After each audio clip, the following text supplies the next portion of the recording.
Chicago, 2011. A cop is murdered. Police and prosecutors swear they have the trigger man. He swears he didn't do it. How far will each side go to prove they're right? Like it's just one bombshell after another, where you're like, what? The story of a PlayStation, a brain-eating amoeba, and the relentless pursuit of justice. Off Duty, out now. Listen wherever you get your podcasts. This message comes from Jackson. Taxes aren't something you can only think about once a year. With investments, planning for tax day is year-round. Fortunately, Jackson offers tax-efficient products. Visit jackson.com for more information on how our products can make your tax bill a little bit less painful. Jackson is short for Jackson Financial Incorporated, Jackson National Life Insurance Company, Lansing, Michigan, and Jackson National Life Insurance Company of New York, Purchase, New York. Hello, everyone. Welcome to the Psych Legal Pop Podcast. This is a podcast where we talk about popular culture through the lens of an attorney and a therapist. I'm Brooke Brigham. I'm the attorney. And I'm Tess Brigham. I'm the therapist. And today is our second installment in what we're calling, Mendocino County Stories? Yes. Stories of our childhood. Yes. So we're doing episodes on things that happened in or around, the town of Ukiah and Mendocino County in general in Northern California, where we are from. And this is a big one. Today we're talking about Jim Jones and the People's Temple. Yes. And I think most people know about this. This is one of the biggest cults in American history. And, actually when the followers, like almost 1,000 followers died in Jonestown, Guyana in 1978. And it was at that time the largest casualty of American citizens until 9/11. Yes. I read that, which is crazy. Yeah. It was a lot, and it was a crazy time, and there was a lot going on. And we're going to talk about it all, but also we're going to talk about our personal connection that we have to this, because both of our parents, or people attempted to recruit them. Yes, people wanted our parents. That could have been us. That could have been us. And our father has an even closer connection, which we'll get into. Yeah. Jim Jones was actually part of a team who hired him to come to Mendocino County, to Ukiah, to be the director of legal aid. So we have lots to talk about, lots to get into. But first, Tess is going to give a very high-level synopsis of the People's Temple story. Yes, hopefully I can make it high level because there's so much material here. But James Warren Jones was born May 13th, 1931, and he was an American cult leader and mass murderer who led the People's Temple between 1955 and 1978. In what he termed revolutionary suicide, Jones and the members of his inner circle planned and orchestrated a mass murder suicide in his remote jungle commune at Jonestown, Guyana, on November 18th, 1978. That's also the day that Jones died. Jones and the events that occurred at Jonestown have become a defining influence on society's perception of cults. Jones founded the organization that would become the People's Temple in Indianapolis, Indiana in 1955. In 1965, Jones moved the temple to California. The group established its headquarters in San Francisco, where he became heavily involved in political and charitable activity throughout the 1970s. Jones developed connections with prominent California politicians and was appointed as chairman of the San Francisco Housing Authority Commission in 1975. So Jones was born in Crete, Indiana. His father was a disabled World War I vet. So because of that, his illness led to a lot of financial difficulties. Jones grew up in a shack with no plumbing or electricity. They often had inadequate food and relied on financial support from their family. The mother was described, his mother, Jim Jones's mother, was described as having no natural maternal instincts, and she frequently neglected her son. So between his mom and his dad, he was really neglected by both of his parents. And what was reported was that he became this very unusual child who became obsessed with religion and death. And so he really did not make a lot of friends. His parents eventually divorced and they moved. He eventually graduated from high school in Richmond, Indiana. He then got a job after school before he started college, where he met a nurse in training, Marceline May Baldwin, who he later married in 1949. He graduated from college in 1951 with an education degree. And it was during this time that he started to become heavily influenced by the Later Rain movement, which was associated with the Independent Assemblies of God, and really got involved in the teachings of William Branham. So a lot of Branham's material was about how, there's this doomsday, that there was this coming, that the world was going to end. And Jones also got and sort of took on this same stance and believed that as well. And that's when he first started traveling to South America, which is also what Branham was doing, is traveling, trying to move his congregation to South America. But what happened was that he in 1963, in the early 60s, he went first to Guyana and these areas to look at it, trying to see if he can set things up. Things started to fall apart at the People's Temple back in Indiana, so he had to return.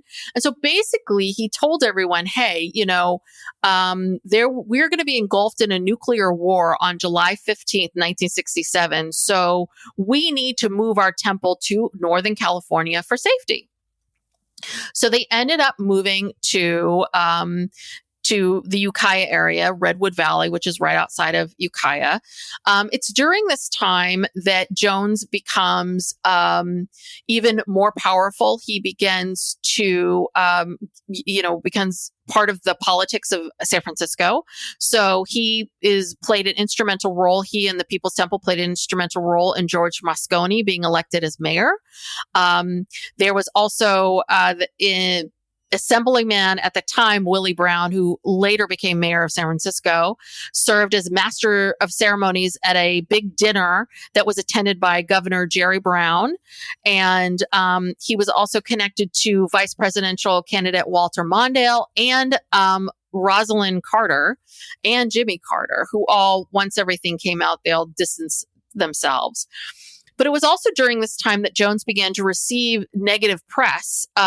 Things started to come out about various things. One was about Jones's quackery and the fact that he could claim that he could heal people from cancer. Stories started to come out about what was happening with the members of the People's Temple, and we can get more into that, of them having to give over all of their assets to Jim Jones in order to remain as part of the temple. And then everything starts to, I'm going to fast forward a bit.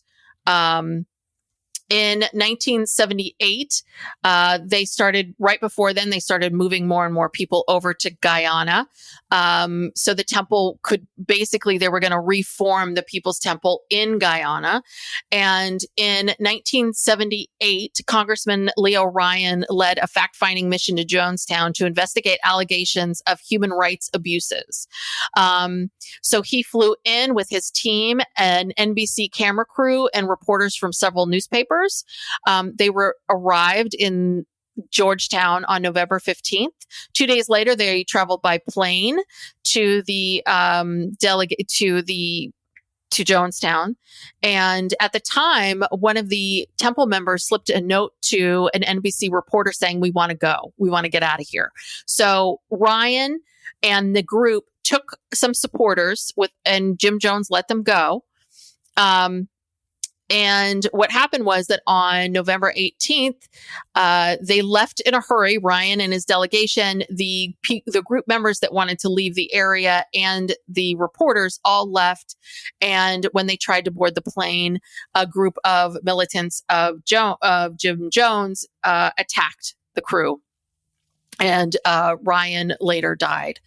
And then at that same time, Marceline Jones, the wife, she made an announcement over this loudspeaker at Jonestown and told them that it was time to go. And so they had been shipping in cyanide. And so they had these large metal tubs of cyanide, and they made this grape flavored Kool-Aid with diazepam and cyanide and all of these other drugs.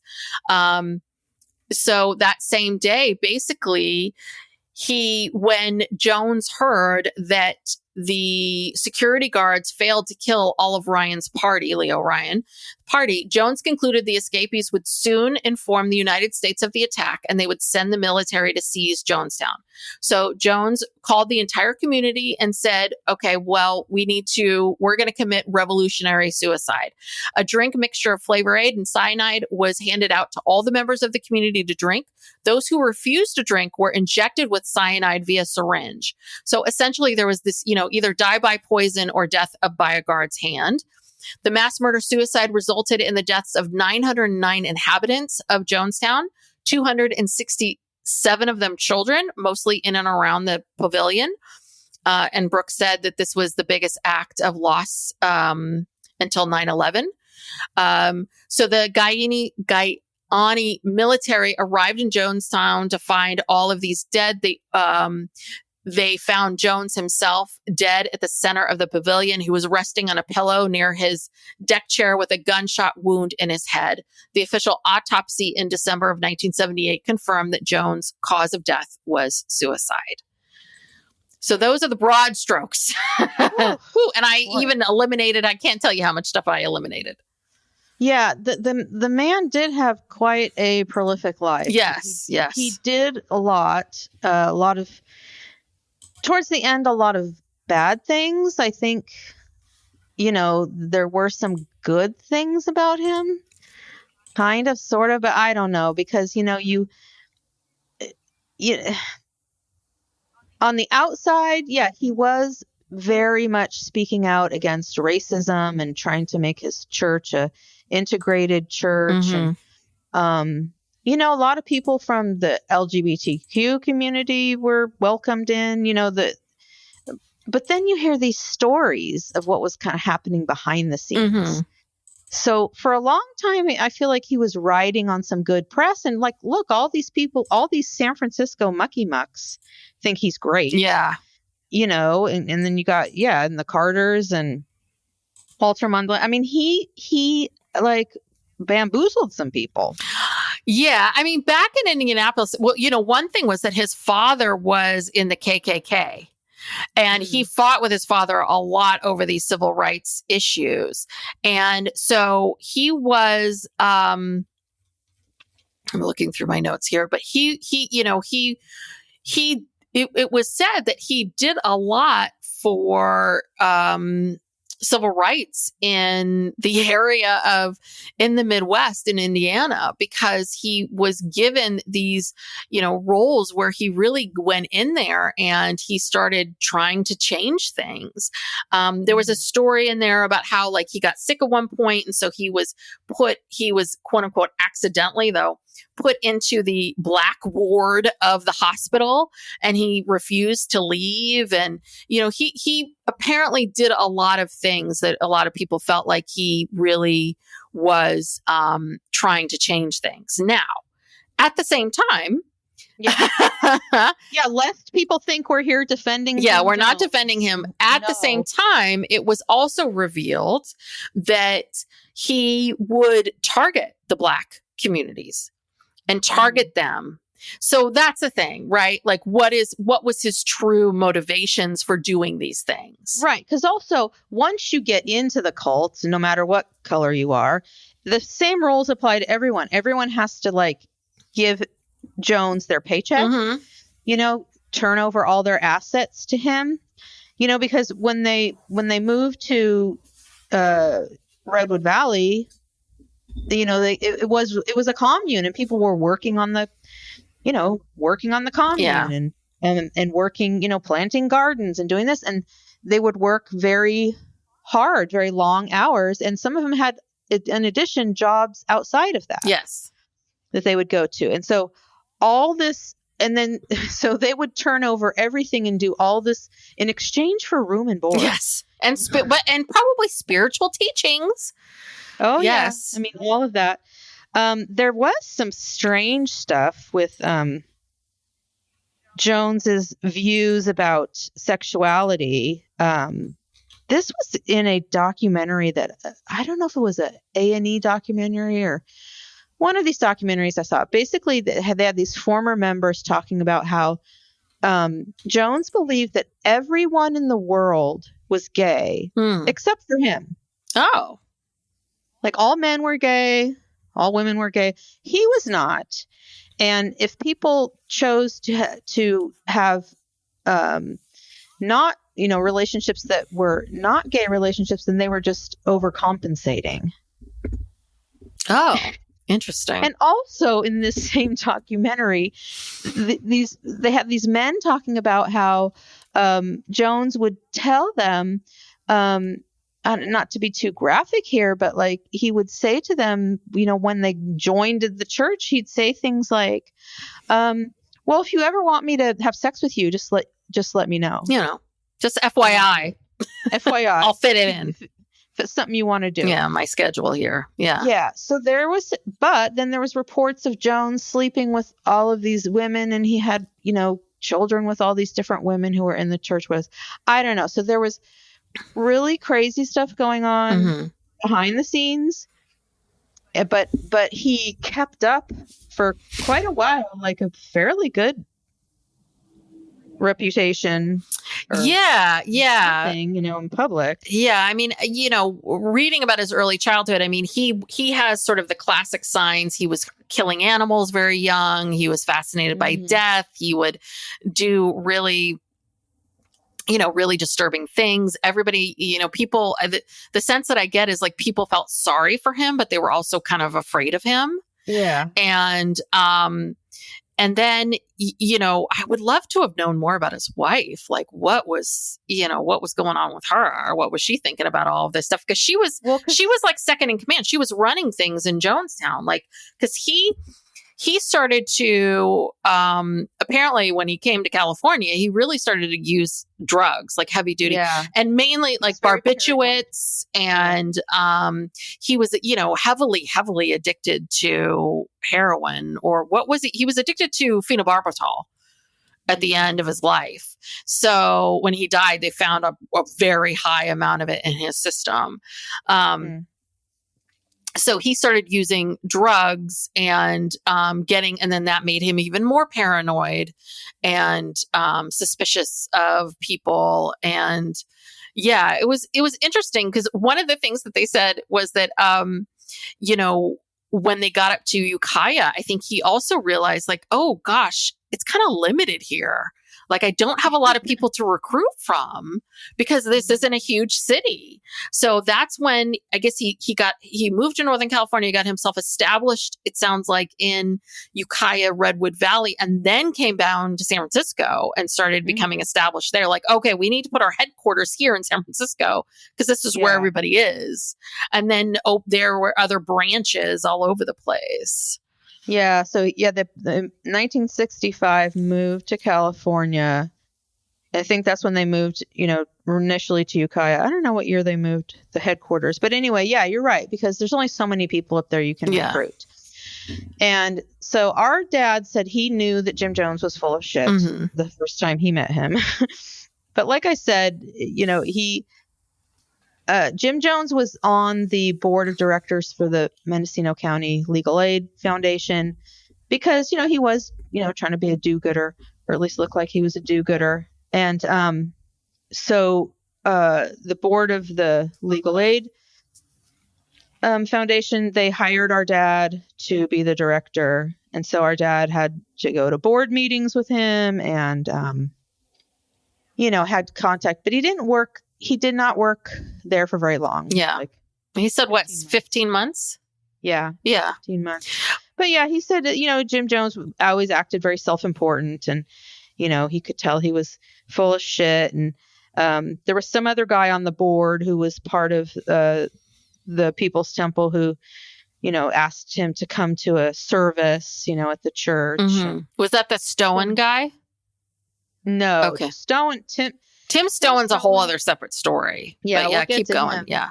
But yeah, he was the predecessor, I think, our dad's predecessor. He was the director of legal aid before, and then he started moving up in the ranks because he was part of the People's Temple, started moving up in the ranks for that. But yeah, it was a very big part of the community.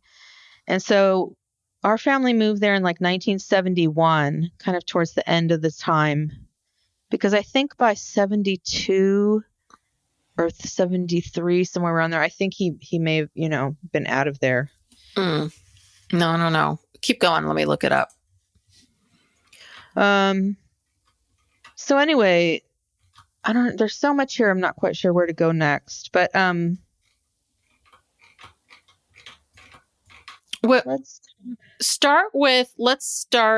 go over to, I don't know. His childhood and all of that's so interesting because, he really he definitely, it sounds like, was this voracious reader and was really, I'm always fascinated, like how these cult leaders come up with their ideas. Right. And so, I was reading, like, he would read about, Hitler, and he would read about, Gandhi, and he would read about, like, he read about all these various figures, Stalin, and it really sounds like, and that's the part that I always was wondering about. I'm like, were you gathering all this information and believing it and taking it in as if it's the truth? Or are you like, I think I can do this. I think I can create a church. I think I can create something more here. And okay, great. This is my platform. I'm going to believe in this, and I'm going to believe in this. I'm going to believe in this. I'm going to believe in this. And let me mush it all together. Here I go. And because it sounds like this was very early on. If you hear about his life, it was almost like, what else would he do with his life but this? Because it seems like he was obsessed with religion very early on. And one of the things that I was reading was that apparently, this woman that was part of this church took pity on him and, started bringing him to church. And so I don't know if it was like this connection with this woman that he meets, and she, gives him this warmth that he never had from his parents. Because he says very early on, he had a lot of anger inside of him. Yeah. Like a lot of things I read too were saying, like, people are questioning, does he really believe this? Mm-hmm. Does he believe what he's saying? Cause he also changed what he was saying a lot. He would just kind of move from one theory to the next, because when the nuclear war didn't happen in 1967, then, you have to come up with something else. Okay. What's our next thing? But yeah, he definitely preyed on people, preyed on vulnerable people, preyed on, people's insecurities and paranoia. The other thing too, is which I think helped the movement and helped him get members too, was the fact that at that time in San Francisco, there was a lot of political unrest. This is the late 60s, early 70s, right? Mm-hmm. So you go to Northern, and maybe this is why he picked Northern California. So when he came into Northern California, people were already primed. People were already feeling disheartened by the world. The Vietnam War was happening. There was the women's assassinations of MLK and Kennedy. And so people were already in that state. So he came in, and I think that all it took was for him to like pony up and not pony up, but like saddle up to and get comfortable with some of these political people. And they sort of signed off on him without really doing, sounds like much due diligence at all on this guy. And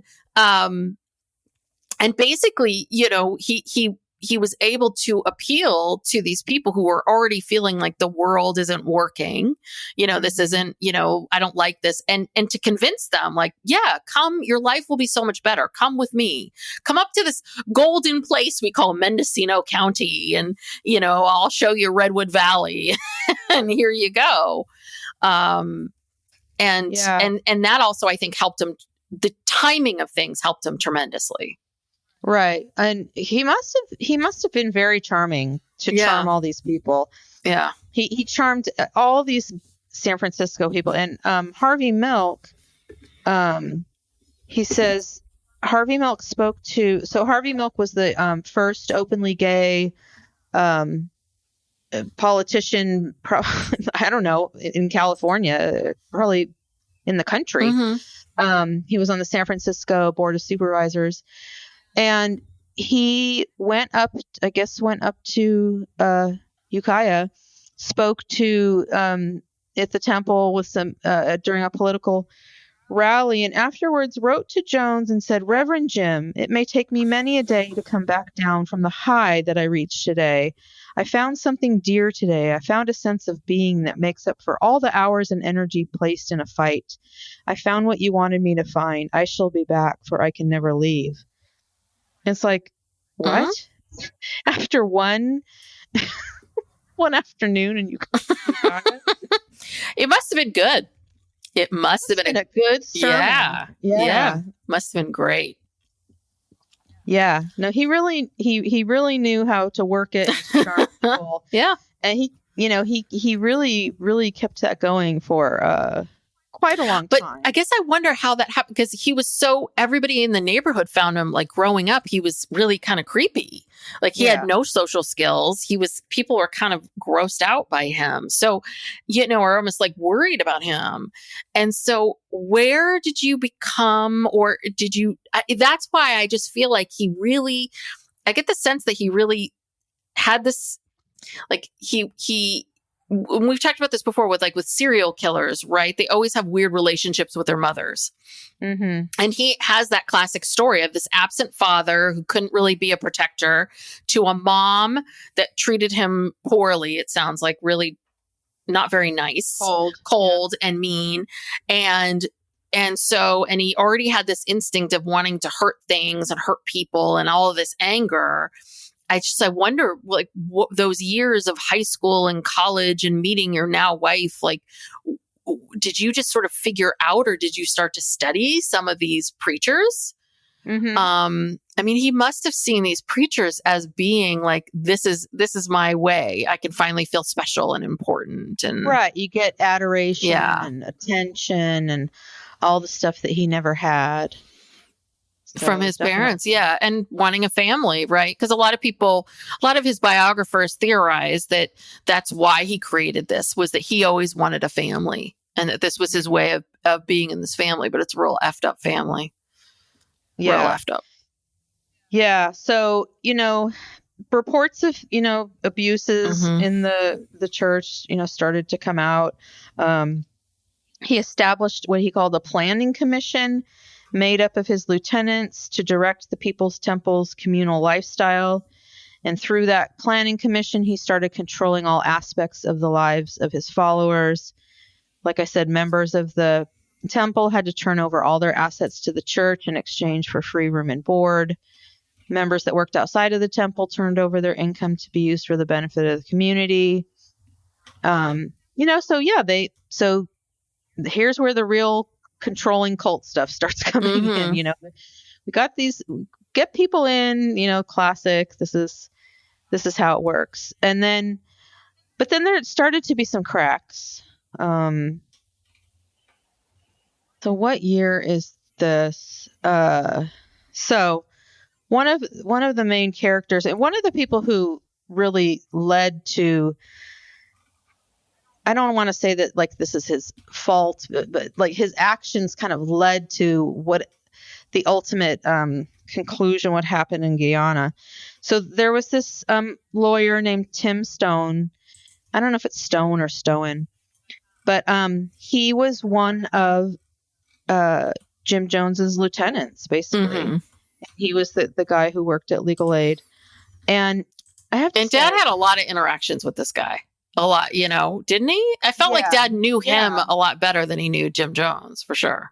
Yeah, they had a lot more contact, and because of the Legal Aid connection. And, I think he was maybe still on the board of directors or maybe got on the board. I don't know. But just kind of as a side note, I remember, so when I was in high school, my high school had this assembly. I don't know if it was just one day or multiple days. It seemed like it went on forever. And I really understand what the theme or the point of it was, but it was basically like trying to warn us about all the bad things in the world. Ukiah, I remember a lot of those assemblies. That's so the 80s. It's so the 80s. It really is. So we started out with, this is like 1985. The AIDS crisis is happening. So someone comes in, some doctor comes in and basically tells us how awful AIDS, and they were just calling it AIDS. They weren't even distinguishing HIV virus from AIDS. What I mean? We didn't know much. Did we know about that yet? Oh, okay. Yeah. I don't know. But basically the message was like, if you have sex, you're going to get AIDS and you're going to die. Yes. Literally. I'm not joking. No, I remember these. I remember the Ukiah assemblies. Wait, can we back up even further? Because I remember being in grade school, like I left Ukiah before at 10. So, I was 7, 8, 9, right? They would have people coming in who about smoking and chewing tobacco and giving us, and they would have like the older kids like come and show us like sores that they had in their mouths from chewing tobacco. And because this was this was right about 1980, 1981. And this is when things started to, the smoking, people were like, oh wait, smoking might be bad. Because people were freely smoking in the 70s. Can I tell you, I started high school in 1983. We had a smoking section. No, yeah, I can believe it. A student smoking section. I think they closed it like my senior year. But minors, would in between classes at lunch, just go to the smoking section. Yeah. So, but then they would come to us and say, don't start. Yeah. Don't be like these high schoolers. They're too far gone. We can't do anything about them. But you guys, please don't start smoking. Psych Legal Pop will be right back after these messages. Hey there, it's Tess Brigham, the therapist half of Psych Legal Pop. In addition to being a therapist, I'm also a coach, speaker, and author. And if you go to my website, you'll find courses, ebooks, and worksheets for sale. If you're feeling a bit lost, overwhelmed by life's twists and turns, or you're just simply stuck, I've got you covered. Head over to my website, www.tessbrigham.com, for courses, ebooks, and worksheets tailored to help you unlock your true potential. From relationship struggles to career transitions, I'm here to guide you every step of the way. So stop looking outside of yourself at friends, family, social media for the answers. The answers to all your questions are inside of you. My products and services are the first step in uncovering your true you. This message comes from Jackson. Taxes aren't something you can only think about once a year. With investments, planning for tax day is year-round. Fortunately, Jackson offers tax-efficient products. Visit jackson.com for more information on how our products can make your tax bill a little bit less painful. Jackson is short for Jackson Financial Incorporated, Jackson National Life Insurance Company, Lansing, Michigan, and Jackson National Life Insurance Company of New York, Purchase, New York. Chicago, 2011. A cop is murdered. Police and prosecutors swear they have the trigger man. He swears he didn't do it. How far will each side go to prove they're right? Like it's just one bombshell after another, where you're like, what? The story of a PlayStation, a brain-eating amoeba, and the relentless pursuit of justice. Off Duty, out now. Listen wherever you get your podcasts.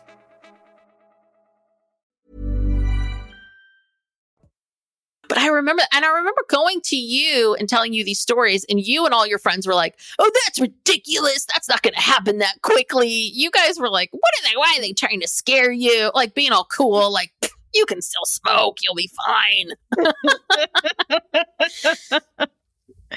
Yeah. So there was scare. And they always do, like, someone comes in and talks about say no to drugs. Driving, say no to drugs. Stranger danger. Right. Kidnapping. Beware of kidnapping. But you know what? They would also talk to us about that, because during that time too, those were the years where we were constantly fundraising.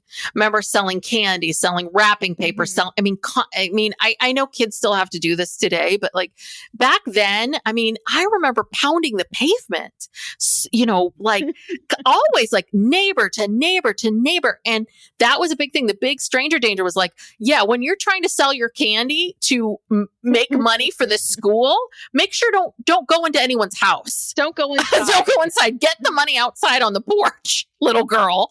I was like, and can you remember? I was 8. I was 7, 8, 9 years old, going from house to house to house, selling stuff on my own. By yourself. By myself. And Dad still laughs about it to this day. He's like, you were out there like selling, and you were quite the sale, like out there. But I was like, did anyone come with me? Was anyone with me? I was just out wandering around the streets. Working. Yeah. It was crazy. Yeah. Well, I don't know how this came about, but at this, danger assembly, one of the speakers was Tim Stone. The danger of cults. Yes, exactly. The danger of cults. Don't join a cult. Let me tell you what happened to me. And the worst thing, his story was terrible. Yeah. So basically what happened was he and his wife, joined the People's Temple, and I read this somewhere else, but he said that he and his wife basically had an open relationship, and that Jim Jones did sleep with women, and men, and men. He slept with both, and so she got pregnant and had a baby, and then 2 weeks after the baby was born, and there's a birth certificate with their names on it, and but 2 weeks later, Tim Stone signs an affidavit basically saying that Jim Jones is the biological father of this baby. Why? I still don't really know. I can't quite figure that out. And so he and his wife, Tim and the wife, they raised the baby for about 2 years, and then something happens. Then the baby starts living like with Jim and his wife and whoever's living with him, and then he and the wife get divorced, and then he kind of starts. That's when he starts having trouble with the cult. He's questioning this. Because he doesn't have custody of his son. And it's, even though he's on the birth certificate, but he signed this stupid affidavit. I don't know. But yeah, he came in and told us that whole story. And spoiler alert, the son, who was not very old, so the son would have been born I think the son was only like maybe 6, died in Jonestown. Yes. Yeah. And so then he and his ex-wife, they teamed up together to try to get custody of the child back. But of course, you're going up against Jim Jones, So anyway, that was my introduction to this guy. But typical 80s fashion, there's no should we be giving this to children whose brains aren't fully formed yet? Should we, maybe this might disturb them in some way, shape, or form? No. Yeah. Let's just give it all out to them and let them figure out how they're going to process it on their own. No, I'm telling you, when I say that I thought that I was going to die from AIDS, every time I had sex for a long time, that is not an exaggeration. No. I mean, it really, that was the teaching. The teaching was this whole thing of the just say no, as if that is going to stop people from procreating, if that's going to stop people from doing drugs, and if that's going to stop people from having sex. Like, Right. yeah. Yeah. Doesn't work that No. way. So poor, and apparently this Tim is still alive, right? Dad said that he's still alive and he's still up in Ukiah, but maybe not practicing. I don't know. I think he's a couple of years older than Dad. Okay. So he. Oh, yeah. Yeah, he's probably retired. I mean, he was a lawyer. He worked in the district attorney's office and the public defender's office. He had worked kind of all over the place and eventually ended up back in Ukiah after all of this. Well, he was a defector, basically. And the custody battle that he and his ex-wife were waging against Jim Jones kind of triggered a chain of events, which led Leo Ryan, who was the congressman at the time, the 11th district, Nancy Pelosi's district in San Francisco. And also he formed this group called Concerned Relatives. Yes. So around this time, a lot of relatives of the temple members were getting concerned. Rightly so. So they started getting together and they started trying to do something. So they went to Congressman Ryan and, told him that, there's these people, they're taking them to Guyana and the people can't leave and they're being held against their will. And there's all these abuses going on and whatnot. And that's what started the ball rolling on that. Yeah, it was the autumn. I have it here. The autumn of 1977, Tim Stowen and other temple defectors formed a concerned relatives group because they had family members in Jonestown who were not being permitted to return to the United States.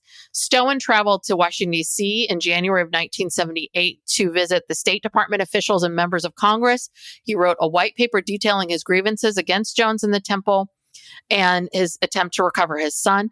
His efforts aroused the curiosity of California Congressman Leo Ryan, who wrote a letter on Stowen's behalf to Guyanese Prime Minister Forbes Burnham.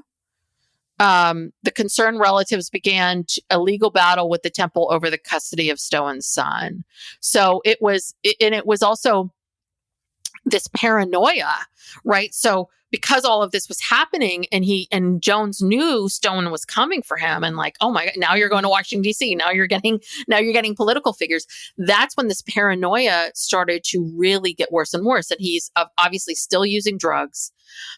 And they were trying to, the other thing with Jonestown was that like the place wasn't really set up properly, right? So they were trying to create this new community and apparently like 50 people went over in the beginning of 1977, that then another 600 more came over in the summer of 1977. And the people there were, they didn't have the infrastructure. They didn't have stuff set up because this very remote. Yeah. It's in a very remote place. Like it's hard to get to. There's no services or. Yeah. I mean, it took right when Leo Ryan and the group went there, they flew in to Georgetown and then they had to fly and take another plane over to where this group was.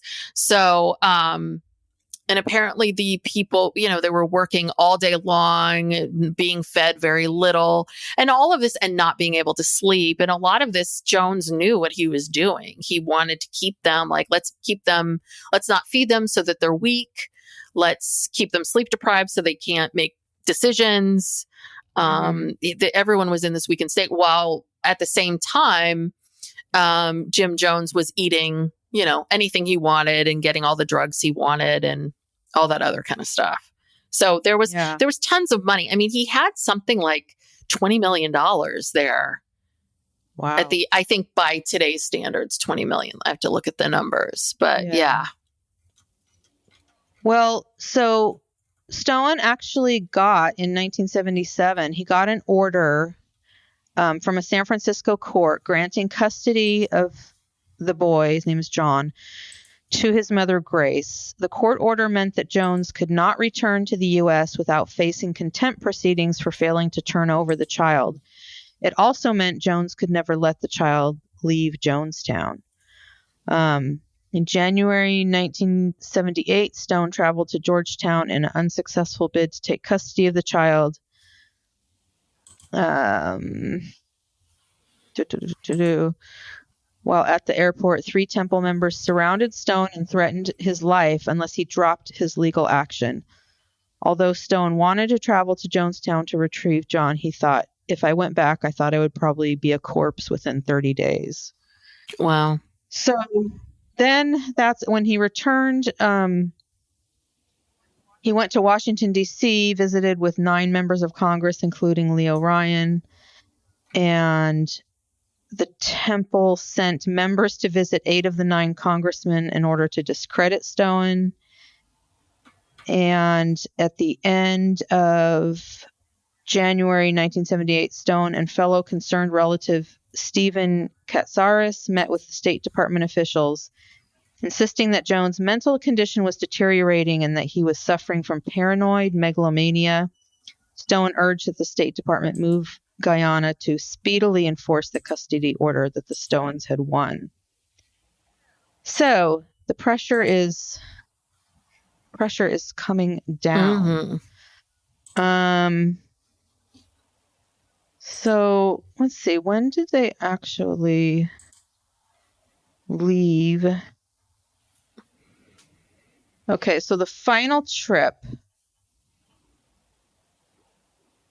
So by October 1978, all of the defectors had allied with Stone and the concerned relatives. On October 3rd, Stone told the State Department that he would retrieve his son John from Jonestown by force if necessary. 3 days later, he sent a telegram reiterating the threat and warning of the danger of mass suicide.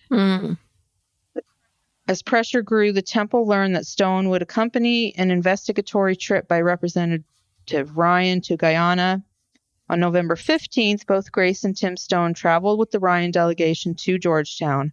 However, they were not permitted to accompany the delegation on its trip to Jonestown on November 17th. So they had to stay in Georgetown, and then that delegation, which was like Leo Ryan and his assistant at the time, Jackie Spear, who's now a congresswoman, and then a bunch of news reporters were with them. So while the Stones remained in Georgetown, the Ryan delegation was attacked on November 18th at an airstrip in Port Paituma near Jonestown. Ryan and 4 others were killed by Temple members wielding rifles and shotguns. So before all this, before they were all shot at, they actually went to Jonestown. Jim Jones let them all come in, and, they kind of were having almost like a celebration or welcoming them or whatever.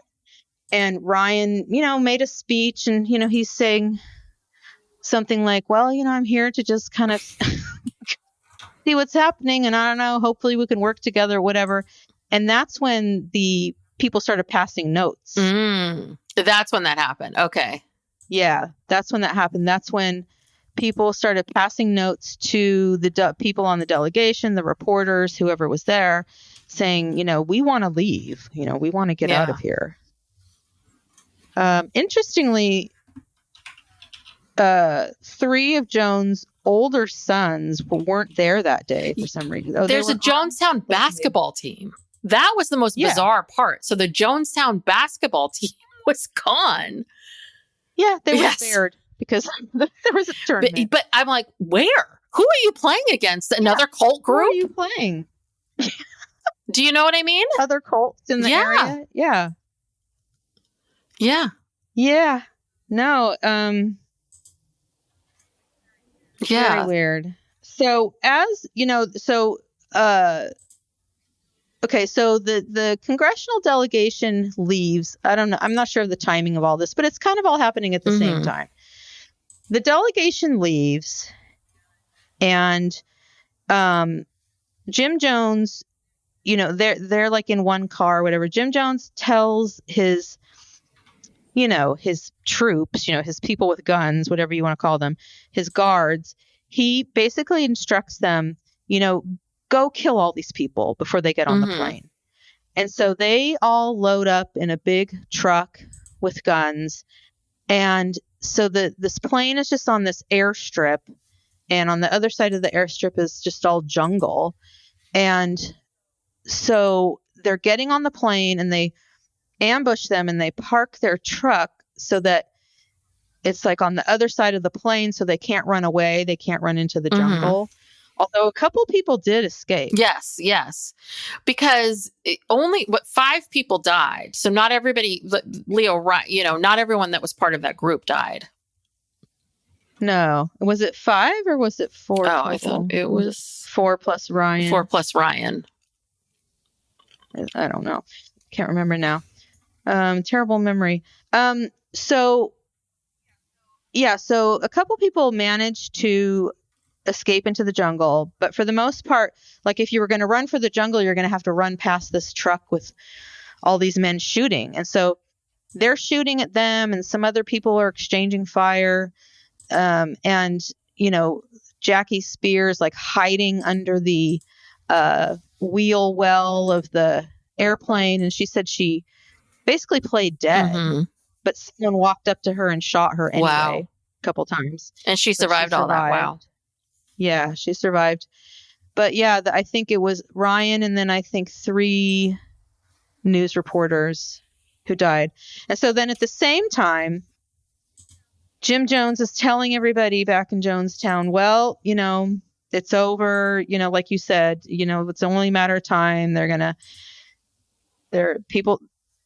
Some of these people survived. They're going to tell someone what's happening, and they're all going to come in here and kill us. So we're just going to have this mass suicide right now.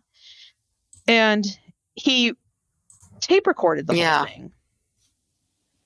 There's a whole, it's like a couple hours or something where it's just, I've never heard it, but it's like, children screaming. It's awful. Yeah. Yeah. And some people like begging and pleading, and some of the people who were there managed to find places to hide. There were some stories of like one person, like one of the older people like went to their bedroom and fell asleep. I mean, and slept through the whole thing and managed to escape it. And some people were able to hide and escape it. But the other thing was that Jim Jones was having all these drills, for them. We're like, okay, this is it. It was called like white nights or white nights, it's happening.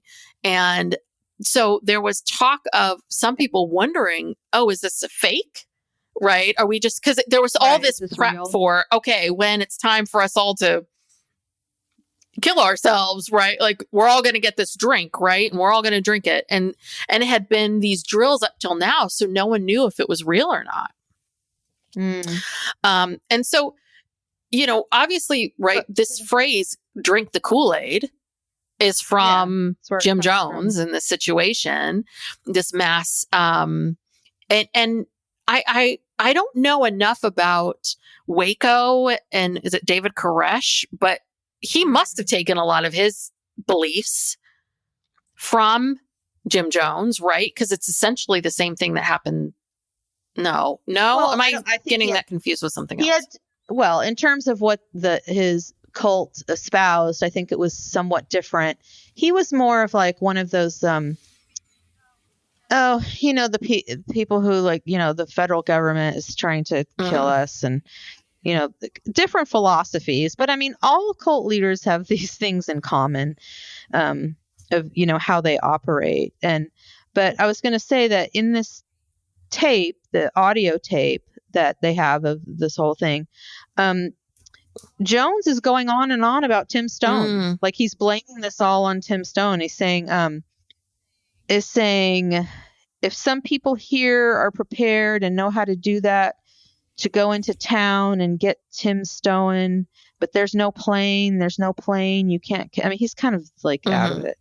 And very high. Yeah. Yeah. And, he's saying it's suicide. Plenty have done it. Stone has done it, but somebody ought to live, someone they can talk to. And I've talked to San Francisco, see that Stone does not get by with this infamy. So he's just rambling on, and he's,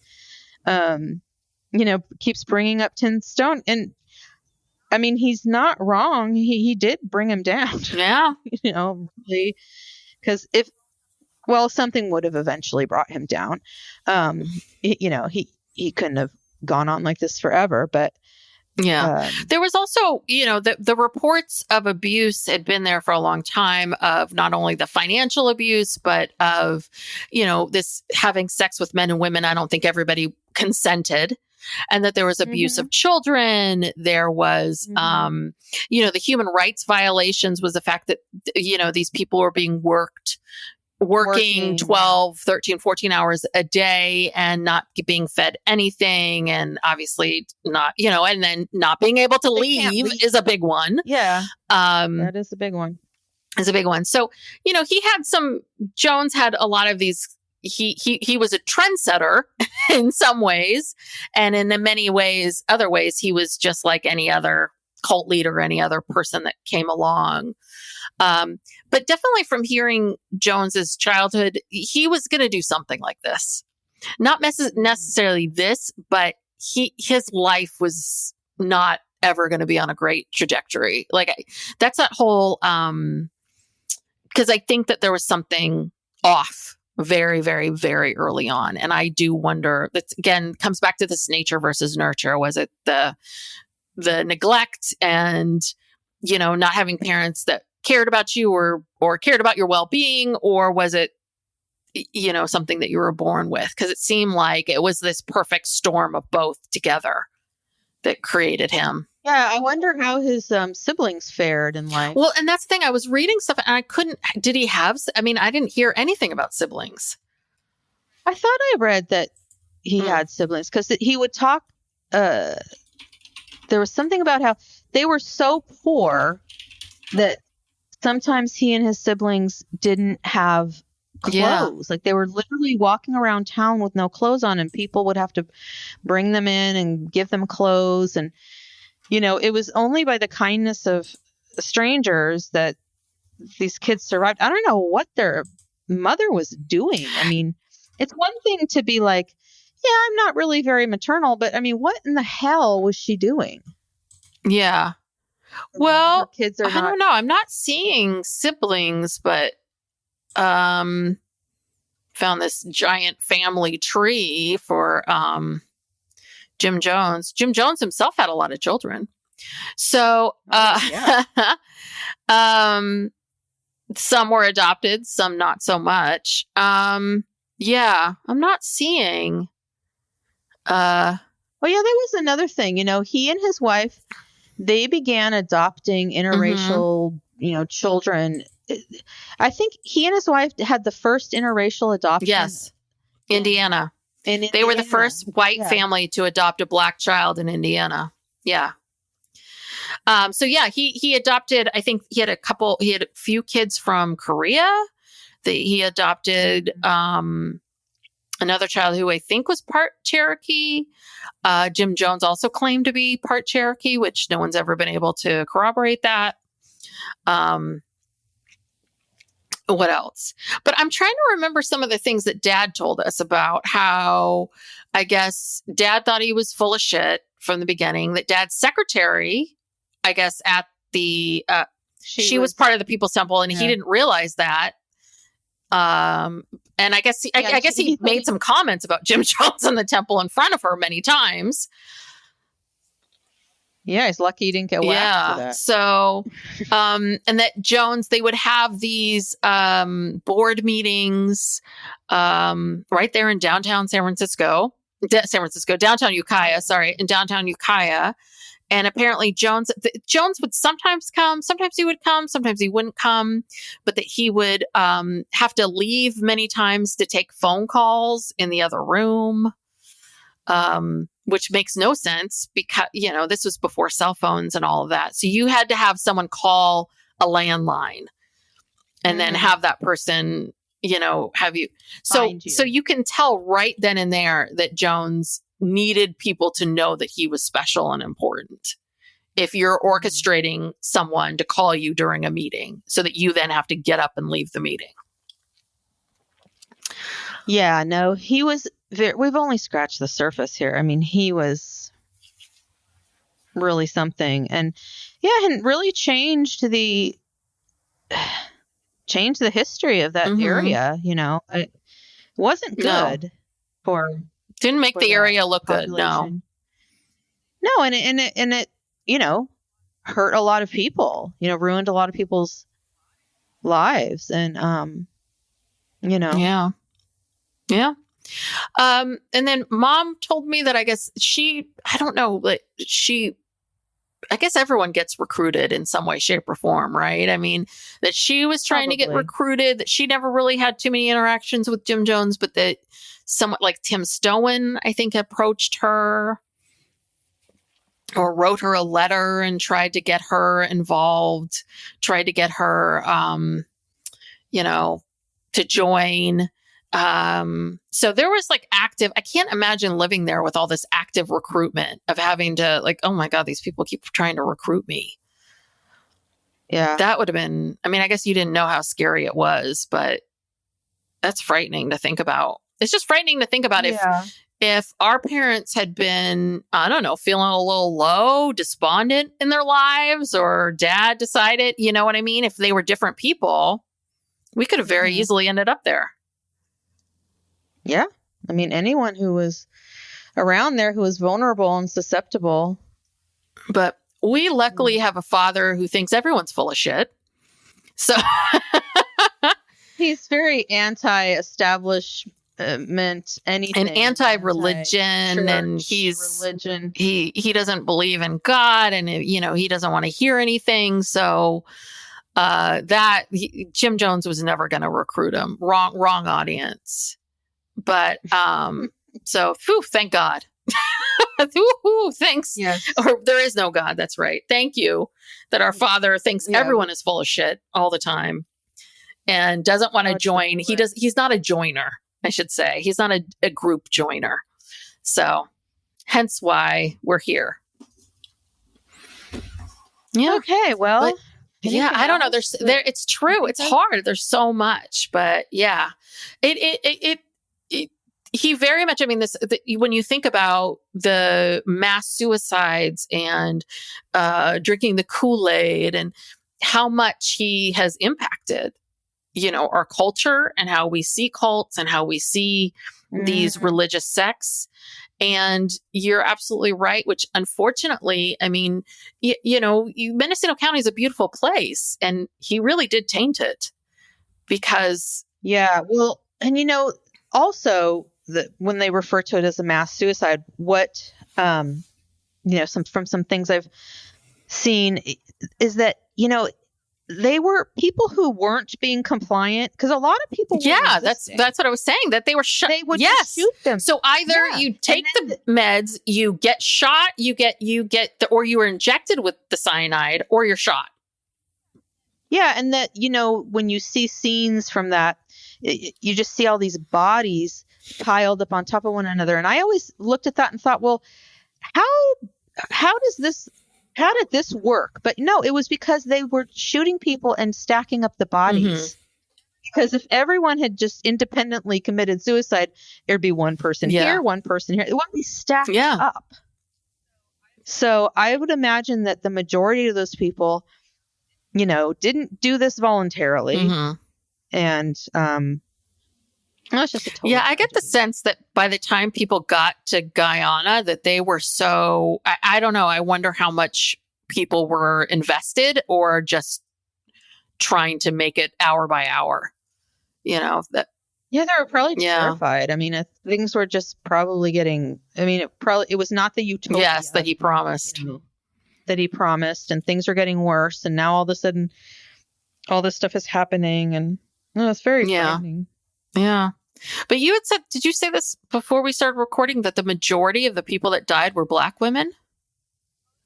Oh, yeah. It was like 75% of the people who died were Black. And the majority of that were women. And there were other, minority victims, but it was not, I think there was only like 20% white people. And he recruited a lot. Well, Dad was saying he would recruit a lot from San Francisco, even when they were in Ukiah, he'd go down there, recruit people, bring them up to Mendocino County and promise them, it's utopia. Yeah, this great life. It's going to be great, and we'll take care of you, and, you won't have to pay anything. You'll be so happy. You just be so happy. But, little did they know. Yeah. And then, and then that was the thing. That's why, right, some of the quote unquote good work that he did for the civil rights movement, right, there's this flip side of the fact that he would exploit people. Yeah. So, what a story. All right. Well, that's a lot. All right. Okay. Let's wrap it up. Thanks for tuning in. If you haven't already subscribed, please subscribe to the podcast and leave us a 5-star review. We now have a Patreon. If you want more of us. I mean, who would not want more of this? You can go on patreon.com/psychlegalpop. Psychlegalpop. You can check out what you get for joining the Patreon. And we're also on social media, Instagram and TikTok at psychlegalpop. And if you want to send us a message, we are at psychlegalpoppodcast@gmail.com. Yep, that's everything. All right. Thank you. Bye. Bye.